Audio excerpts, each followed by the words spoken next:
How y'all doing tonight? Good. Great. Man, let me tell you, people always say to me, why do I say ask instead of ask?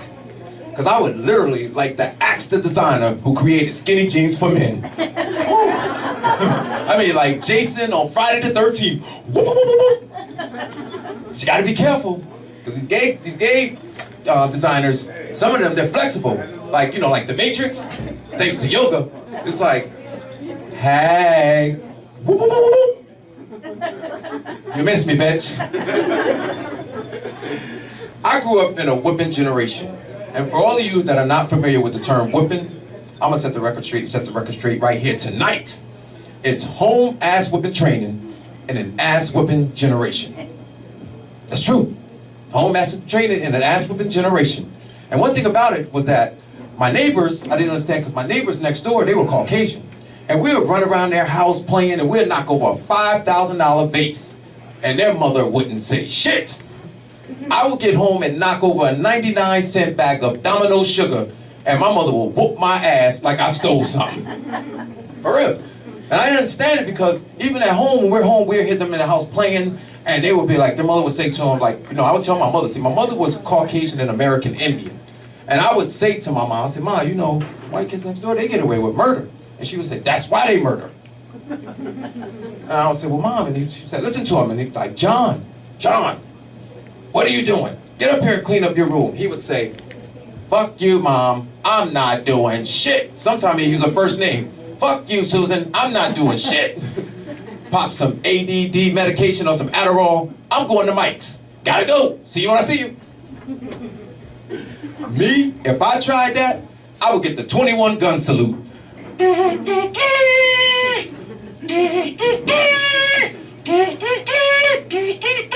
Y'all know. And I'd be at my funeral, my mother would be, Merlin, you were such a bad boy. I'd be like, Mom, I just knocked over a 99-cent bag of sugar.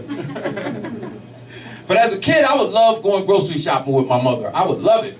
But the only problem was, the ass whooping didn't come with a Groupon or a coupon. It was priceless. And I would be a kid running around the store like I lost my mind. Trying to fit in like all the other kids. Looking for the candy aisle, kids' favorite aisle. Like the liquor aisle to an alcoholic. Gotta have it. And I would find the candy aisle and I would rip open a bag of Reese's peanut butter cups, and my mother's radar would go off. Child fucking up aisle 3. So what y'all didn't understand was, my mother had GPS before computers was ever invented. For real. And right before I popped that piece of candy in my mouth, she'd give me her powerful backhand. Pow! And it would literally make the noise that people in the grocery store slowed down like they were in a Nike commercial, like, and the black people in my aisle, they would look at me like Chris Tucker and Ice Cube in Fridays. Damn! See, my mother, her backhand was powerful. She would knock Mike Tyson out 10 seconds into the first round. 10 seconds. And when I'm pushing, my face is beating at the same rate of my heartbeat. Boom, boom, boom, boom.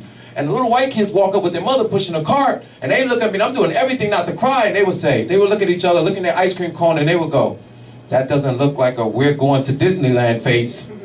Here, you can have that. Because they didn't want that to happen to them. And my mother would grab me and shake me, and she'd give me the Mexican shake. Come here, espérate, ¿cómo está? ¿Tu loco? Espérate. All the way home. And I get home and I run upstairs and I put on 2 pair of pants, and my mother literally at the same time is outside in the backyard climbing a tree like a gorilla to literally go ape on my ass. Seriously. And I go in the closet and I hide like white people do in scary movies, knowing I'm gonna get caught. And she'll open that door to the closet and it would literally make that noise like, ew. And I see her silhouette, and she would grab me and commence to whooping me, and I'm running in place, trying to block it, running in place, and she'd be tearing me up. I mean, I'm running, trying to block it, and she would get tired, and she would say, how much do you want me to stop? And I would say, as much as the American Indians, which the Caucasians would have never stole their land. And she would stop because she had to think. And that was a pain break for me. I took a pain break. And she would be like, my Caucasian side, my American Indian side, then a light bulb would go off in her head. Dude, oh, this little nigga think he's smart. She'll commence to whooping me again. She'll commence to tear me up. She beat me so bad that when I went to sleep, I dreamt Jesus. And it was crazy because when he came, I knew it was him because these people started singing like, oh. And when I saw him, I was a little shocked. 'Cause I was like, Jesus, you look a little darker than the pictures I see hanging up in church of you. And I was like, now that you're a person of color, let me ask you a question. Why did you tell Peter to get out of the boat in the middle of the ocean and walk on water when you know black people can't swim? He said, so you can trust me. I said, that's a hell of a way to get a black man to trust you, because water to a black man is like kryptonite to Superman. Yeah, so all of you that think that black people are athletic or talented because of our genes, wrong answer. Let me tell you a story. My neighbor next door, he used to jump from a second floor window, running from an ass whooping, and he in the NFL. My neighbor across the street used to leap a tall fence in a single bound, and he in the NBA. And me, I get on stage and tell how we all got our ass whooped, and I'm a professional comedian. And all that talent and training didn't come from no coach or no college professor. Hell no. It came from home ass whooping training. And for all of you that think the Heisman Trophy is a sculpture of a guy running, blocking tackles to achieve a goal, oh, hell no. The Heisman Trophy is a perfect statue of a black man running from an ass whooping from his mama. And every time you see a brother walking around with a bop like me, nah, that's phantom pain. The habit of walking off an ass whooping.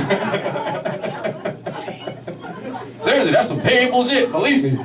Trust me. And it was like, you know, many times as I did grow up, you know, I learned a lot of different things, you know. And one thing it was to write jokes. And writing jokes is the hardest thing in the world until you write about true experience. True experience, very true. So the next time, you know, a white guy, you're on the basketball court, and you see a black guy and he says to you, that's why white guys can't jump. You just say to him, because we didn't get our ass whooped like you did. Thank you, ladies and gentlemen. My name is Merlin Iman. Thank you very much.